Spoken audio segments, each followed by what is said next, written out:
Halo teman-teman semua. Nah, kira-kira teman-teman tahu nggak sih apa arti dari kata globalisasi? Mungkin teman-teman sudah nggak asing lah ya dengan kata globalisasi ini, dan mungkin secara umum sudah memahaminya. Nah, di sini kita akan menjelaskan globalisasi secara lebih detail mengenai apa itu globalisasi dan juga dampak yang ditimbulkannya. Selain itu, kami juga akan menjelaskan keterkaitannya dengan perubahan sosial dan juga penjelasan mengenai kapitalisme global dan perubahan struktur ekonomi serta arus ekonomi global. Globalisasi secara istilah berasal dari kata globalize, di mana kata tersebut memiliki arti kemunculan sebuah jaringan-jaringan sistem ekonomi dan sosial yang berskala internasional atau dapat dikatakan prosesnya mendunia. Proses mendunia ini telah melalui proses yang panjang, mulai dari perdebatan pandangan ideologis hingga perubahan di bidang ekonomi secara global. Globalisasi dapat diartikan sebagai sebuah penyesuaian secara internasional di mana di dalamnya terjadi pertukaran-pertukaran pemikiran ataupun pandangan, produk, dan juga kebudayaan-kebudayaan. Sebagaimana yang kita tahu kalau perkembangan teknologi dan munculnya internet itu merupakan pengaruh dari globalisasi. Perkembangan teknologi dan internet yang pesat, batas-batas antar negara mulai memudah dan tidak ada lagi penghalang dalam berinteraksi. Sehingga kebudayaan asing, produk asing, dan bahkan ideologi mereka dapat masuk ke negara kita dengan mudah. Begitupun sebaliknya.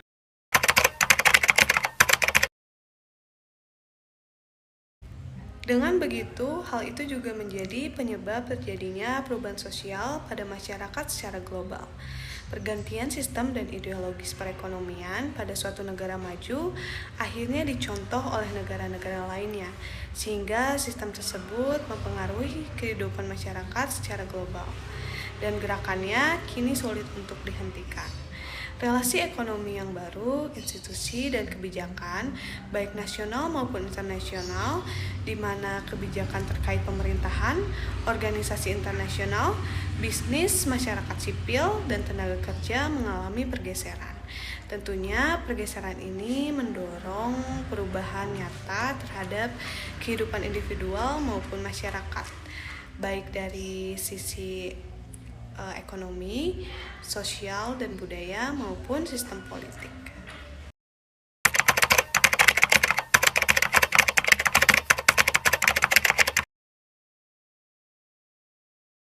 Dalam kehidupan sehari-hari pun kita dapat melihat adanya perubahan ekonomi, politik, sosial, dan juga budaya atas hadirnya globalisasi. Antara lain, yang pertama mulai dari hal yang paling penting dalam berinteraksi yaitu penggunaan bahasa, di mana dalam perkembangannya bahasa Indonesia sendiri banyak menyerap dari bahasa asing. Kedua, kemajuan teknologi menghasilkan alat komunikasi praktis yang membuat seseorang yang jauh menjadi dekat dengan berkomunikasi melalui telepon genggam ataupun komputer. Ketiga, kemajuan transportasi memudahkan seseorang untuk bepergian baik antar kota menggunakan mobil ataupun motor ataupun ke belahan dunia lain dengan menggunakan pesawat terbang ataupun kereta api. Yang keempat adalah keanekaragaman budaya Indonesia. Dengan adanya globalisasi, banyak budaya yang masuk dan bercampur dengan budaya Indonesia. Contohnya seperti akulturasi batik Indonesia dengan mode pakaian dari negara barat yang membuat batik semakin dikenal dan siapapun dapat mengenakannya.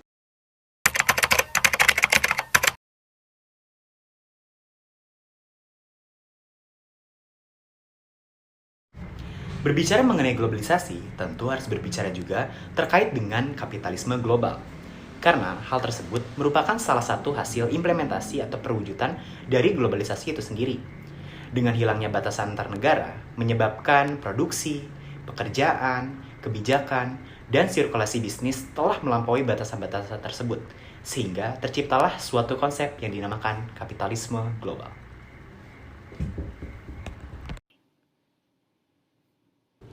Kapitalisme global adalah suatu sistem ekonomi di negara-negara seluruh dunia di mana pemilik swasta memegang kendali atas perdagangan, industri, dan alat-alat produksi dikarenakan keinginan pemilik modal untuk mendapatkan hasil yang besar.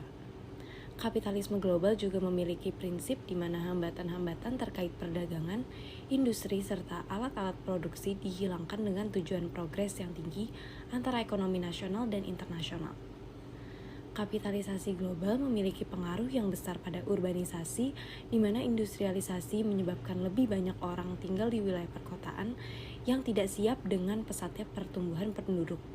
Hal ini kemudian menyebabkan banyaknya kawasan kumuh di wilayah perkotaan. Kapitalisme global yang lahir dari proses globalisasi menciptakan budaya konsumsi dan masyarakat konsumen yang eksistensinya dilihat hanya dengan pembedaan komoditi yang dikonsumsi. Kapitalisme global sendiri sebenarnya mempunyai daya kemajuan yang bisa mempermudah dan membantu manusia dalam menjalankan aktivitas hidupnya. Namun kemajuan tersebut bisa membawa dunia ke dalam perubahan yang semakin sulit untuk dikendalikan oleh manusia. Semangat kemajuan yang melekat dari kapitalisme global juga mempunyai kecenderungan untuk membawa dunia ke dalam situasi yang penuh ketidakpastian, penuh dengan ketimpangan, dan juga penuh dengan hegemoni.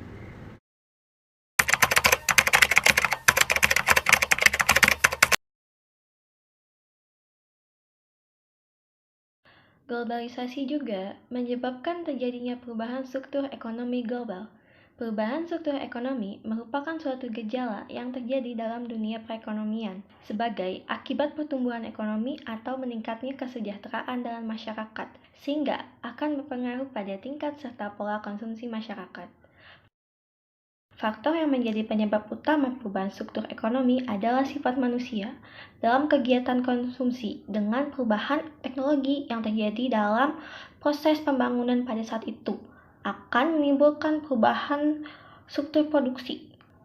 Perekonomian di berbagai dunia telah dihubungkan selama berabad-abad melalui perdagangan dan melalui kebijakan nasional seperti kolonialisme, namun sistem ekonomi global yang sebenarnya baru mulai terbentuk saat memasuki akhir-akhir tahun 1800-an, yaitu antara lain perusahaan multinasional seperti ekspansi perdagangan bebas, blok perdagangan regional, transportasi, kemajuan teknologi, dan komunikasi. Puncak dari sistem ini adalah pada tahun 1914, di mana sistem kapitalis mulai menjebak ke berbagai negara di seluruh dunia. Terdapat kesamaan struktural perkembangan ekonomi global era sebelumnya dan saat ini. Yang pertama, kemajuan global pada zaman itu didorong oleh perkembangan transportasi seperti kereta api dan kapal uap.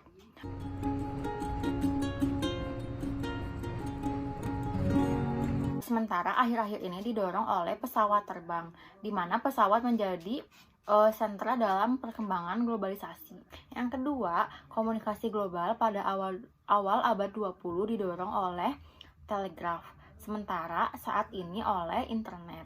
Yang ketiga, perkembangan ekonomi global dulu dan sekarang tergantung seberapa besarnya arus modal. Yang keempat, perkembangan tersebut menyebabkan banyaknya pekerja imigran sehingga remittasi semakin panjang. Yang kelima, spesialisasi ekonomi global secara umum menjadi norma bagi negara-negara di dunia baik dulu maupun sekarang. Yang keenam, spesialisasi tersebut beroperasi sesuai dengan hukum keunggulan komparatif, yang dimana negara-negara tersebut harus berfokus berproduksi pada bidang keahlian mereka. Hal ini sama seperti abad di mana perdagangan bebas lebih ditekankan dan mencoba melakukan penghapusan hambatan perdagangan.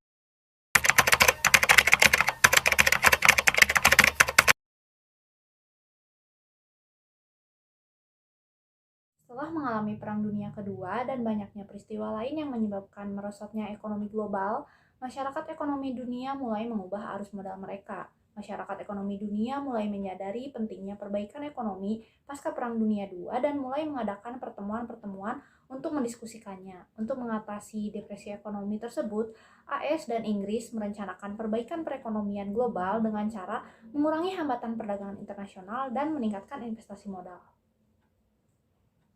Salah satu organisasi yang mengatur perdagangan internasional, WTO, juga kemudian mulai menggeser perhatiannya kepada isu perdagangan internasional di bidang jasa dan investasi dalam perdagangan internasional, di mana sebelumnya WTO hanya berfokus menangani pengurangan tarif di dalam perdagangan barang dan perdagangan di bidang pertanian. Nah, selain WTO juga terdapat banyak organisasi-organisasi yang mulai beroperasi, khususnya untuk mengatur perekonomian global. Dapat dikatakan bahwa setelah munculnya ide dari Amerika Serikat dan Inggris untuk mengurangi hambatan perdagangan serta investasi, arus ekonomi ini menjadi berjalan dengan seiring berdirinya organisasi-organisasi maupun sistem-sistem perekonomian global, mulai dari sistem Bretton Woods, General Agreement on Tariffs and Trade atau GITT, ada Trade Related Investment Measures atau TRIMS, World Bank, hingga OPEC atau Organisasi Pengekspor Minyak.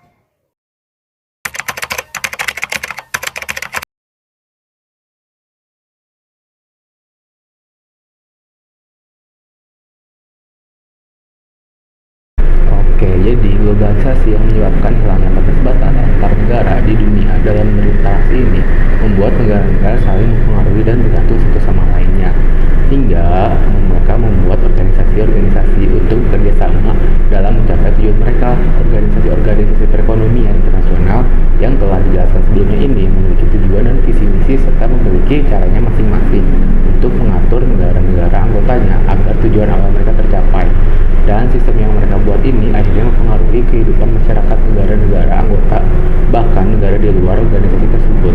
Selain mempengaruhi globalisasi terhadap perekonomian, globalisasi pun mempengaruhi kehidupan sehari-hari masyarakat di seluruh dunia. Banyak pergeseran kebudayaan yang terjadi di suatu negara akibat globalisasi yang memudahkan akses masyarakat terhadap dunia luar. Nah, gimana nih teman-teman tentang globalisasi ini? Sekarang teman-teman gak sekedar tahu istilahnya aja kan? Semoga apa yang kita sampaikan bisa bermanfaat. See you guys!